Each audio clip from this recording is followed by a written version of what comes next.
Doctor منظر ریاض صاحب، یہ صورتحال ہے ایور ریٹرننگ فنامنن. ایک بات ختم ہوتی ہے دوسری شروع ہو جاتی ہے. ایک نیشنل ایکشن پلان بنا تھا اے پی ایس کے واقعے کے بعد، اس پہ کوئی عمل درآمد نہیں ہوا. کوئی ایک دو پوائنٹس اس وقت کوئی ٹچ کیے تھے، نتھنگ ہیپنڈ. سوال یہ ہے جو بریگیڈیئر صاحب جس صورتحال کی طرف اشارہ کر رہے ہیں، دیٹس ویری ڈینجرس. نہ تو دفتر خارجہ اس معاملے کو کبھی کسی عالمی فورم پہ اٹھاتا ہے، نہ حکومت نے یہ بتانے کی کوشش کی ہے کبھی کہ یہ اگر اس میں بیرونی، جیسے بریگیڈیئر صاحب نے فرمایا کہ اس اسکیل کی کارروائیاں اتنی کوارڈینیشن اور پیچھے کوئی بڑی قوت ہوئے بغیر نہیں ہو سکتی. So why don't you point out کہ وہ کون ہے اینڈ دین فائٹ اٹ. اتنی ایمبیگوٹی، اتنا ابہام اور ایسی صورتحال، کیا فرمائیں گے آپ؟ بہت شکریہ جی شو پہ انوائٹ کرنے کا. میں یہ عرض کروں گا ڈاکٹر حسن ظفر صاحب کہ یہ ٹیررزم جو ہے یہ انتہائی کمپلیکس ایشو ہے اور اس کی کوئی ایک ڈائمینشن نہیں ہے. اور یہ جو ہے یہ ایک فینومینن ہے جو پاکستان میں اب بڑھے گا. اور میں as a retired administrator, retired officer, فورسی کر رہا ہوں softening of 2 provinces in Pakistan and portion of Punjab due to these forces. میں بلوچستان میں بہت عرصہ سرو کرتا رہا ہوں and I have served in Taliban area as political agent. I have also served in various places جہاں جو معاملات تھے ایز ڈپٹی کمشنر میری نظر میں تھے. میں آپ سے انٹرپٹیڈ 3-4 منٹ چاہتا ہوں تاکہ اس کی کمپلیکسٹی میں بیان کر سکوں اور عرض کر سکوں. We have a wonderful combination. We have a former army officer, we have a former civil servant, so it's a very good opportunity کہ آپ لوگ سمجھیں. I'm greatly honored. آپ کو اندازہ ہونا چاہیے کہ اگر if you interact with Taliban TTP تو ان کا ذہن کیا ہے. سب سے پہلے تو وہ ذہن کو سمجھیں. وہ یہ کہتے ہیں جنہیں اب آپ نے خوارجین کا نام دیا ہے، میں سمجھتا ہوں کہ خوارجین کی تھیوری جو تھی اوریجنل وہ اور تھی، ان کی تھیوری اور ہے. بہرحال یہ اب اسٹیٹ پالیسی ہے، جو مرضی نام دے دیں. دہشت گردی ایک انسان کو اس طرح دینی اعتبار سے سکھائی جاتا ہے کہ آپ کے خیالات سے مختلف جو مسلمان ہیں وہ اب آپ اگر آبجیکٹیوز اچیو اپنے کر رہے ہیں یا کرنا چاہتے ہیں تو اس کا قتال جو ہے وہ جائز ہے. آپ اس کی بیسس کی طرف آئیے. اور یہ کہاں سے کانسٹرو ہوا ہے؟ ان ریسنٹ 700 to 800 years یہ ابن تیمیہ سے کشید ہوا ہے یہ فلسفی. And Ibn Taymiyyah was the first person who told that Muslims can kill Muslims on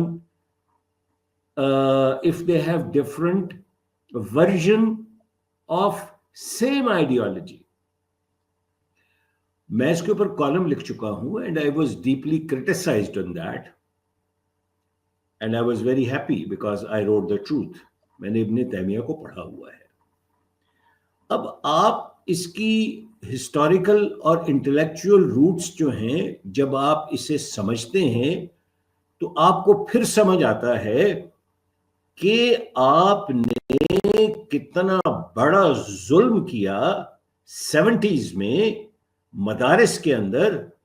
وہ تھیوری آپ نے پڑھائی لوگوں کو، بچوں کو، in millions not in thousands, directly under the influence of a superpower, اور آپ نے ان کو ایک ڈیتھ مشین مونگررز بنا کے افغانستان میں لانچ کر دیا.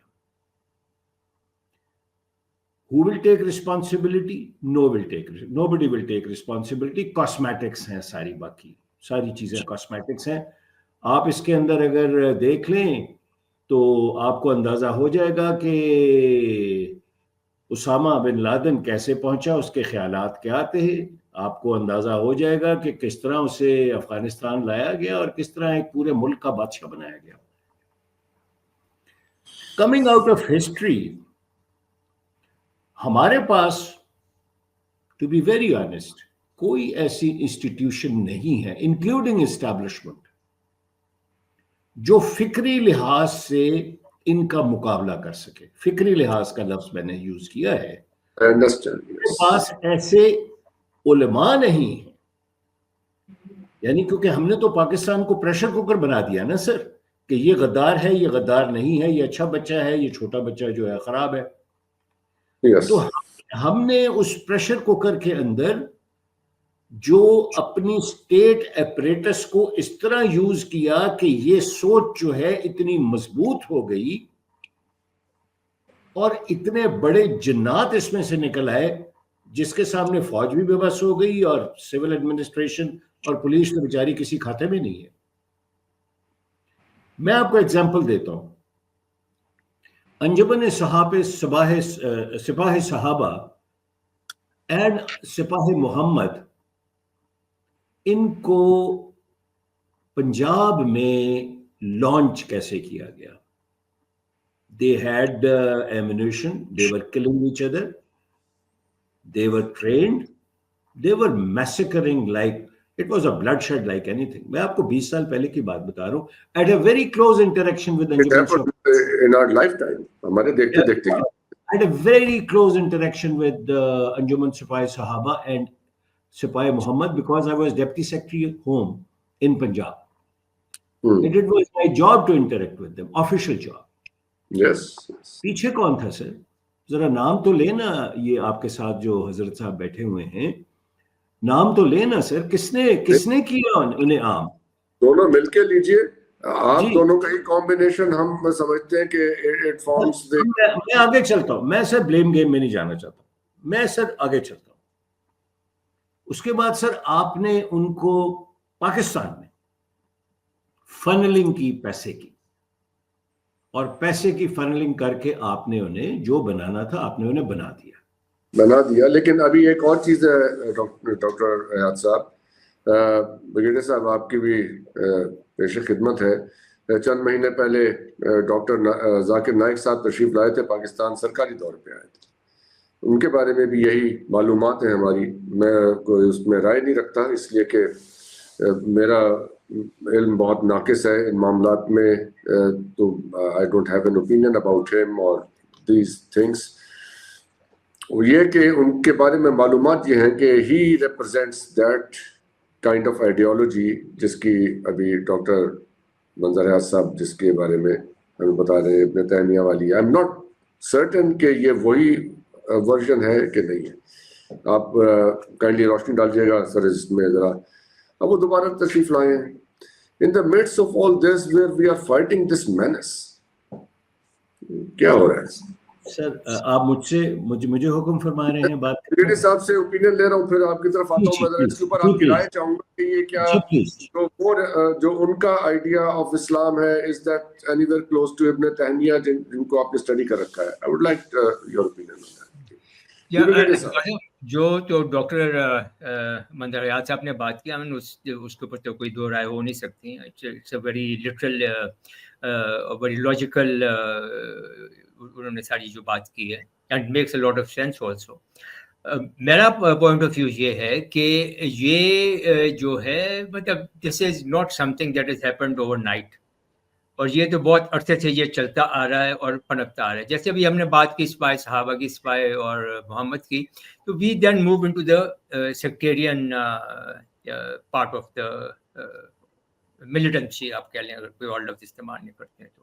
اس کی جو بھی وجوہات ہیں، جو بھی انہوں نے کاروائیاں کی، وہ ہم سب کے سامنے ہیں. میں بات کرنا چاہ رہا تھا یہ افغانستان سے جو ساری بات چیت ہو رہی ہے.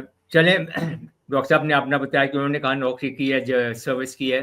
تو I have served on the Afghan border myself, اور اس وقت کی ہے in the mid to late 80s میں، جب کہ Soviet Union was in Afghanistan اور وہ ساری جنگ چل رہی تھی. اور جیسے ڈاکٹر صاحب نے کہا یہ کہ وہ پاکستان نے شاید بہت غلط کیا، کہ جو یہاں سے مجاہدین بنا کر وہاں پر بھیجے. بٹ بہرحال that was the government's policy at that time, اور وہ اس وقت وہی وہاں پہ امپلیمنٹ ہوئی. مگر میں جو بات کرنا چاہ رہا ہوں کہ جیسے فار ایگزامپل آج جو کرم کے اندر ہو رہا ہے, 1987 میں بھی یہی کام ہوا تھا, ایسے ہی شیعہ سنی فساد ہوئے تھے. اور اس میں now I think it's okay now to talk about it, اس میں را, کے جی بی اور کھاٹ جو کہ اس وقت انٹیلیجنس ایجنسی تھی افغانستان کی, دے ور ڈائریکٹلی انوالوڈ. دے انسٹیگیٹڈ دس سیکٹیرین فلیئر اپ. اور پھر فوج گئی تھی اور وہ انہوں نے پھر وہی کام کیا تھا, ٹل پارا چنار روڈ کو انہوں نے بلاک کر دیا تھا, بند ہو گئی تھی. پھر پاکستان کی فوج, ہم لوگ گئے تھے, our brigade went into it and we open the road. And then we stayed there in Parachinar for a few months to make sure کہ یہ سارا سلسلہ ویسا کھلا رہے. However, اس وقت کے جو اسٹریٹجک انوائرمنٹ تھی وہ بہت مختلف تھی آج کی اسٹریٹجک انوائرمنٹ سے. اس وقت تو چلو سوویت یونین تھی وہاں پہ, اور ہمارا ایک اور سلسلہ تھا جو فوج کا چل رہا تھا. یہ پاکستان کی گورنمنٹ کا مجھے کہنا چاہیے, جو بھی گورنمنٹ تھی اس وقت, ملٹری ڈکٹیٹر تھے جنرل ضیاء الحق صاحب, اس وقت وہ چل رہی تھی. But that is the fact and it's pointless fighting that fact. We just talk about it. This is how it was happening. اب وہی کام ہو رہا ہے مگر پلیئرز مختلف ہیں. ابھی ہمیں یہ دیکھنا ہے کہ جو اچھا کرم ایجنسی کا میں آپ کو تھوڑا سا اگر آپ کہیں تو میں بیک گراؤنڈ بتا دوں. اس کے بنیادی طور پر دو حصے اس وقت بنتے تھے, اب تو 3 اس کے ہو گئے ہیں. اپر کرم اینڈ لوور کرم تھے اس زمانے میں, اب ایک سینٹرل کرم بھی آ گیا. اپر کرم was still dominated by the اہل تشیع, اور لوور کرم جو ہے یہاں پہ اہل سنت جو ہے یہ اس کو ڈومینیٹ کرتے ہیں. اور سڑک لوور کرم سے ہوتی ہوئی جاتی ہے اپر کرم میں, پارا چنار جاتی ہے. اور جب ان کے جھگڑے ہوتے ہیں, کسی بھی وجہ سے جھگڑا, وہ سڑک بند کر دیتے ہیں. تو جتنی بھی ساری پروویژن ہیں, سپلائیز ہیں, جس نے پارا چنار جانا ہے یا اپر کرم جانا ہے, وہ بند ہو جاتی ہیں. اس زمانے میں تو یہ حالت ہو گئی تھی کہ اگر کسی نے پشاور آنا ہوتا تھا پارا چنار سے, تو وایا افغانستان پشاور آتا تھا. It was things were so bad. اور اب آبویسلی لگ یہ رہا ہے کہ لوور کرم میں جو ایلیمنٹس موجود ہیں وہ اب یہ جو جرگے کے فیصلوں کے کو بھی نہیں مان رہے ہیں, اور گورنمنٹ کے کوششوں کو بھی نہیں مان رہے ہیں, اور وہ بضد ہیں کہ یہ سڑک جو ہے یہ نہ کھلے. ہمیں صرف یہ نہیں دیکھنا کہ یہ خالی چند ایلیمنٹس ہیں جو کام کر رہے ہیں, یہ ایلیمنٹس کس کے کہنے پہ کام کر رہے ہیں. That is more important. So it's a combination of internal policies and external forces exploiting the situation. یہ دونوں مل رہے ہیں. ہماری انٹرنل پالیسیز کمزور ہیں. اگر آپ نے سڑک کھولنی ہے, آپ کے پاس وہ سیکورٹی فورسز ہیں, آپ کے پاس ساری جو ہے وہ you just need that political will to do it. Yeah. تو یہ کھل جائے گی, 2 دن میں کھل جائے گی.